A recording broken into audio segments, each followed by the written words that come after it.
here's how instant runoff voting works. I'm candidate A. And I'm B. Hey, B. Did you know that the winner of more than a third of our presidential elections didn't get a majority of the votes? That's strange. And undemocratic. When more than 2 candidates run, an election can get spoiled. Since people don't want to waste their vote on a spoiler, some of them don't vote for the person they like most.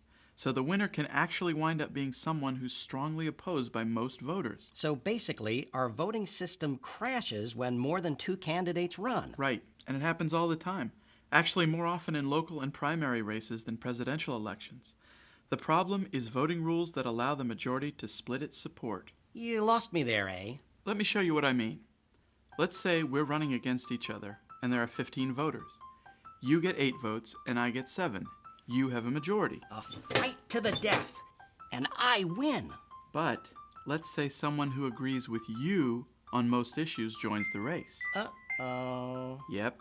This time I get 6 votes, you have 5, and candidate C winds up with 4. Hold on. You're saying I lose? That's right. With old-style plurality voting, the winner doesn't need a majority. So I win, even though most voters would prefer you over me in a 2-candidate race.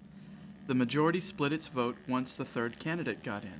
That's the spoiler effect. That spoiler did me in. So candidates start in on the personal attacks, even though they might agree on most issues. Betsy is a little opportunist.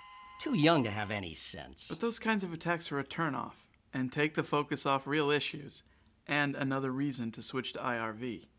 Voters still just have one vote, but can rank more than one candidate in order of preference.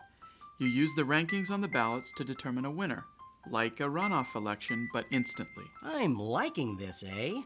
I think. You should be. This voter has marked our young opponent as her first choice, and you as her second. After adding up the first choices from all the ballots, there's no majority winner, and our opponent is in last place. But the people who ranked C first haven't wasted their votes. Instead of a whole separate runoff election between the top 2, we count all the ballots again in the instant runoff, and people who ranked C first have their ballots added to the totals of their next choice. Back to 8 votes for me. Now you have a majority, so you're the winner. With old-style plurality voting, the majority split its votes and let me slip in. But with IRV, voters wind up electing someone who more closely matches their preferences, no one has to worry about spoilers, and the winner is the one we should have had all along. Me? Of course. You know this is just pretend, right? Instant runoff voting. Majority winners and full voter choice in a single round of voting. Or something like that.